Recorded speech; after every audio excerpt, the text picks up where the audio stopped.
अब भैया ये जाकर ललन जी से पूछिए और नीतीश कुमार से पूछिए, अल्पसंख्यक समाज के भाजपा के साथ जो आदमी गठबंधन बनाकर बिहार में सरकार चला रहा है, जो मुसलमानों अभी दंगा हुआ है उत्तर प्रदेश में, नीतीश कुमार और उनकी सरकार ने कोई एक बयान दिया है? कुछ नहीं बोला है।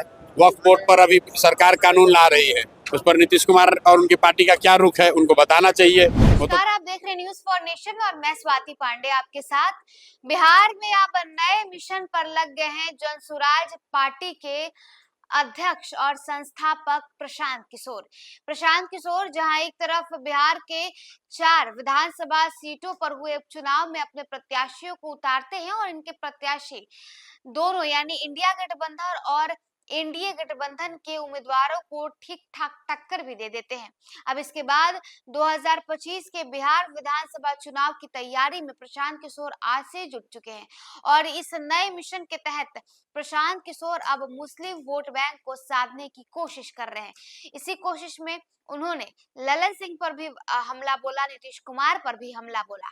उन्होंने कहा कि नीतीश कुमार और ललन सिंह जैसे बड़े बड़े जो नेता हैं और खासकर जदयू पर भी हमला बोलते हुए उन्होंने कहा कि जदयू मुसलमानों को लेकर के अपने आप को साफ नहीं कर रही है, अपने सीट को अपने आप को क्लियर नहीं कर रही है और ये लोग सिर्फ और सिर्फ मुसलमान के वोटों पर खेलना चाहते हैं, उनके लिए कुछ करना नहीं चाहते हैं।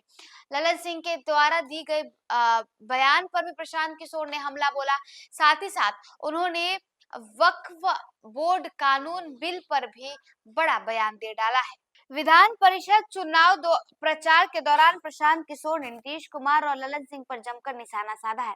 उन्होंने वक्फ बोर्ड कानून और उत्तर प्रदेश में हुए दंगों पर नीतीश कुमार की चुप्पी पर सवाल उठाए। इसके अलावा हाल ही में ललन सिंह के मुस्लिम वोटों को लेकर बयान पर तंज कसा। साथ ही उन्होंने जनसुराज पार्टी के उम्मीदवार का समर्थन किया और युवाओं से वोट देने की अपील की। प्रशांत किशोर मुजफ्फरपुर में जनसुराज पार्टी के एमएलसी उम्मीदवार विनायक गौतम के प्रचार के लिए गए हुए थे। इस दौरान उन्होंने पत्रकारों से बातचीत में नीतीश कुमार और ललन सिंह पर तीखे हमले किए। उन्होंने वक्फ बोर्ड कानून पर नीतीश कुमार का रुख भी स्पष्ट करने को कहा और साथ ही उत्तर प्रदेश में हुए दंगों पर उनकी चुप्पी पर भी सवाल उठाए। किशोर ने कहा कि जो लोग भाजपा के साथ मिलकर सरकार चला रहे हैं, अल्पसंख्यकों के हितों की बात नहीं कर सकते हैं। उन्होंने कहा कि जनता की ताकत सबसे बड़ी ताकत होती है। प्रशांत किशोर ने नीतीश कुमार और ललन सिंह पर सीधा सवाल भी किया और ये पूछा कि भाजपा के साथ सरकार चला रहे हैं और अल्पसंख्यकों की बात करते हैं, लेकिन उत्तर प्रदेश के दंगों पर क्यों चुप हो जाते हैं।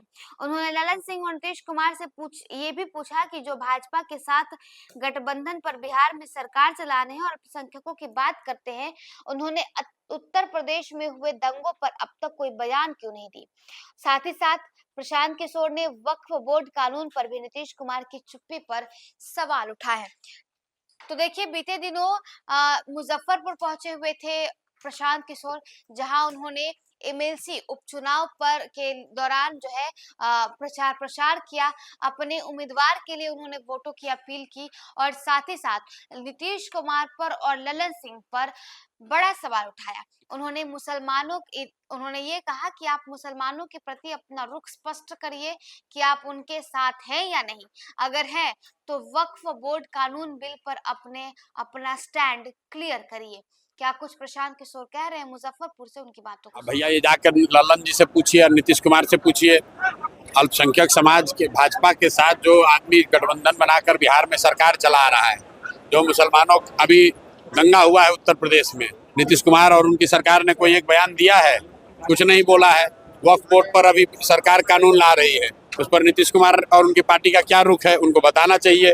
वो तो सदन में खड़े होकर और सदन के बाहर उस कानून के पक्ष में वो लोग बोल रहे हैं, वो क्या अल्पसंख्यक की बात करेंगे। लोकतंत्र में जन बल के आगे कोई बल नहीं है, जन बल के आगे कोई बल नहीं है। ये क्षणिक त्वरित कुछ बातें हैं, कभी आपको दिखेगा कि इनका मसल पावर ज्यादा है, अब ढहेगा कि नहीं, आप लोग ज्यादा पत्रकार हैं, आप ज्यादा जानते हैं। लेकिन मैं ये जहाँ तक देख पा रहा हूँ कि यहाँ पर विनायक गौतम जी को बहुत अच्छे मतों से सफलता मिलेगी।